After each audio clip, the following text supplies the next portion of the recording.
representación política en la era de las redes y el control legal y judicial de la gobernanza digital. Es un gran placer estar acá con el presidente Piñera, el presidente Maguad, el presidente Quiroga, también varios colegas expresidentes, apreciado doctor Aguiar, Nelson, muchas gracias, y Claudia, qué gusto estar acá nuevamente. Yo quiero partir de una base.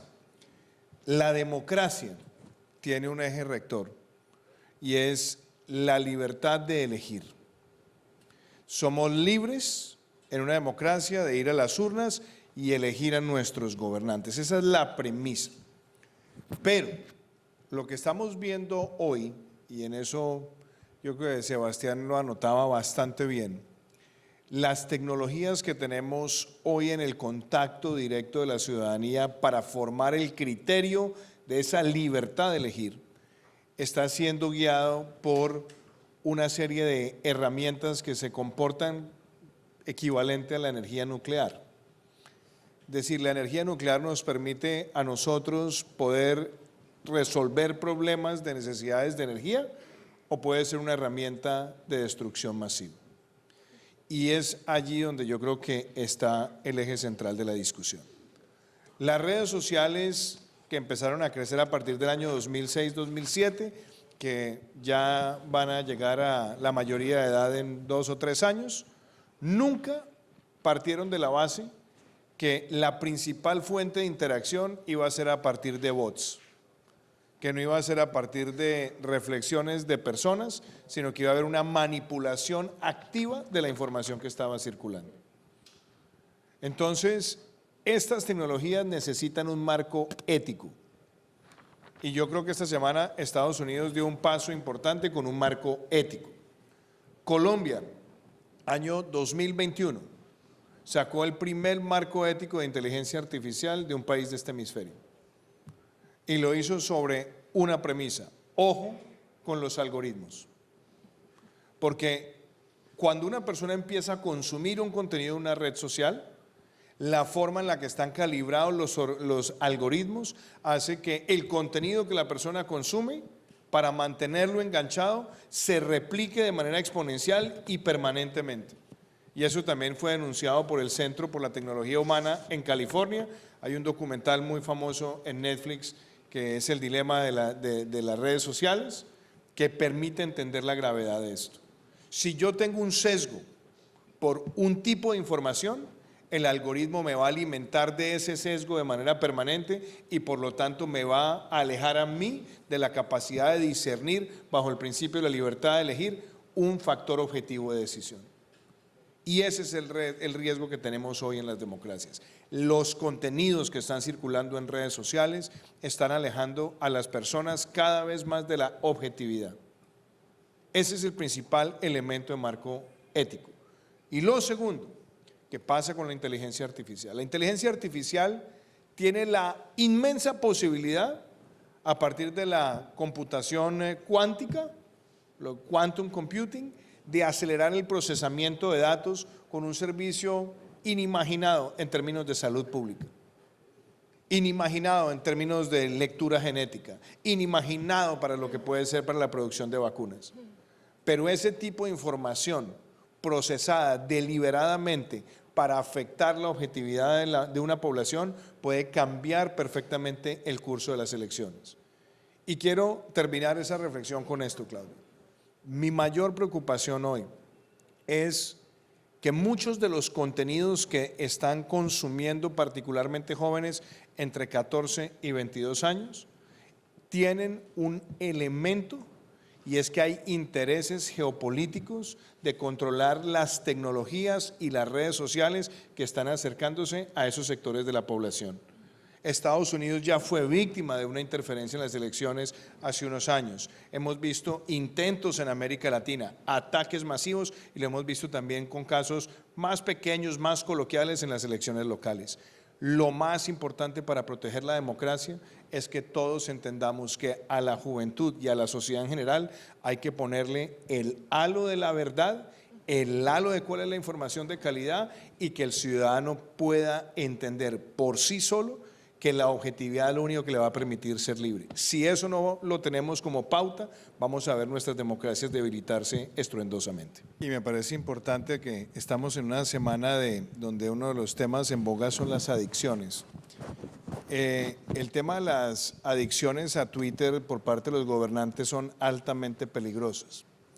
Y yo creo que, primero, trinar no es gobernar, que eso es importante que lo tengamos en cuenta frente a muchos políticos en América Latina que creen que trinar a toda hora, en todo momento y sobre todas las cosas los hace cercanos a la gente. No, los hace a veces más cercanos a la estupidez, porque están tratando de emitir comentarios sin tener por lo menos el mínimo de respeto de darle un análisis a los pensamientos. Y digo esto porque muchos de los que hoy quieren gobernar bajo esa adicción a Twitter o a trinar, les fue muy eficiente hacerlo desde la oposición. Y les fue muy eficiente porque lo que trataban siempre era de desfigurar la realidad. Y Sebastián lo decía muy bien. Yo, por ejemplo, veo cómo tratan de acuñar términos. Entonces, estallido social en Chile. Y yo recuerdo que hablamos con Sebastián en esos momentos tan difíciles y complejos a finales del año 2019 y detonan semejante reacción de violencia por un aumento marginal en una tarifa de transporte público, pero resulta que en los 2 años de la mayor inflación que ha vivido Chile, donde se empobrece masivamente la ciudadanía, eso no genera ninguna reacción.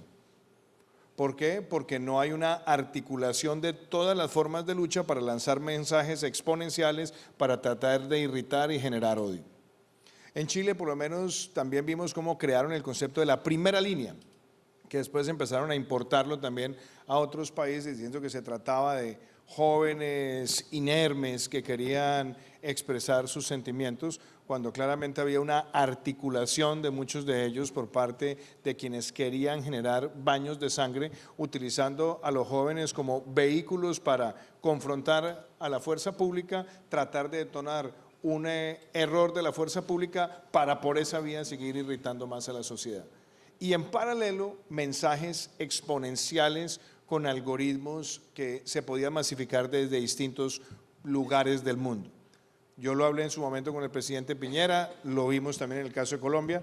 Nosotros llegamos a tener días de más de 100 millones de ataques cibernéticos donde venían una muy buena parte de la geografía aledaña a Rusia, teníamos otros que venían de Cataluña, otros que venían de Argentina y por supuesto de Venezuela.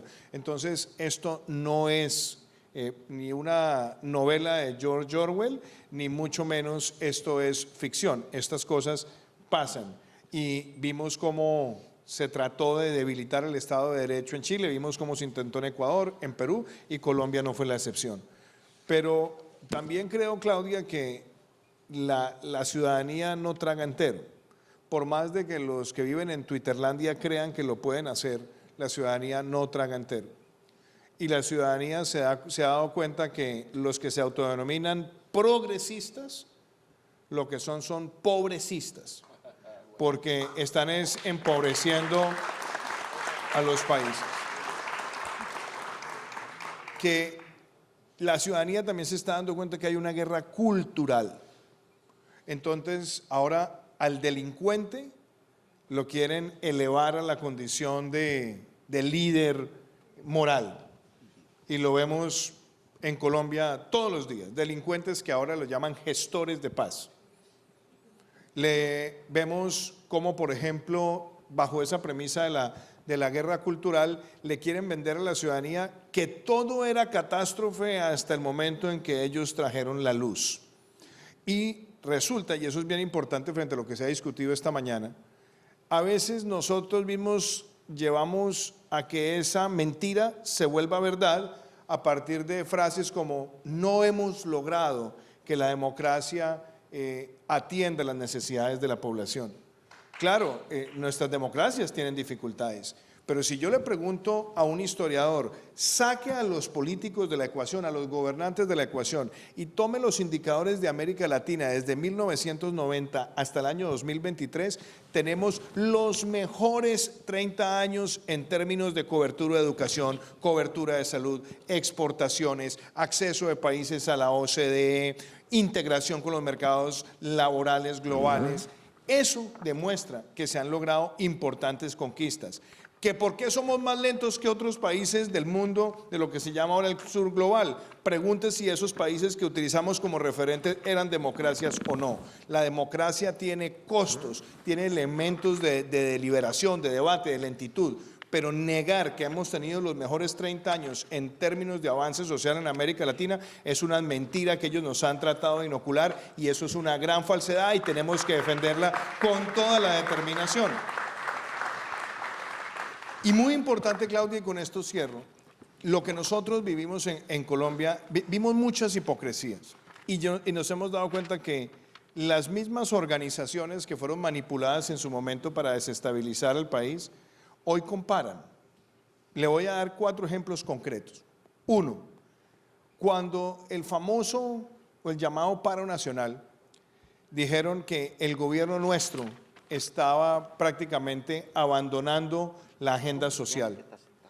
Y hoy nos hemos dado cuenta que el gobierno que se hace denominar el protector de los pobres sacó a 2.5 millones de personas de los programas de beneficiarios sociales en Colombia. Entonces vemos a la alcaldesa de Bogotá, por ejemplo, diciendo que en el gobierno Duque se atendió más a los pobres de los que hoy dicen ser los protectores de los pobres.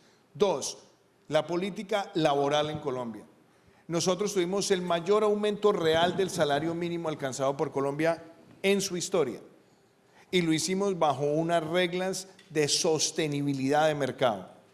Aquí hemos visto cómo se destruye crecimiento y cada vez se está alejando más a los trabajadores de mantener el poder adquisitivo de lo que devengan por su trabajo digno.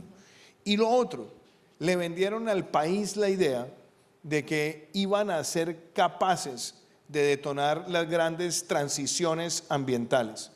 Nosotros dejamos más del 30% del área protegida de nuestro país. Nosotros hicimos una transición del 0.2% de la matriz energética en renovables no convencionales a cerca del 14%, y el que se dice el mayor ambientalista es el que le ha dado el más grande subsidio al diésel en la historia de Colombia. Y esas son las confrontaciones con la evidencia que necesitamos para que en América Latina los pobrecistas no sigan presentándose como lo que no son progresistas desde ningún punto de vista. Muchas gracias.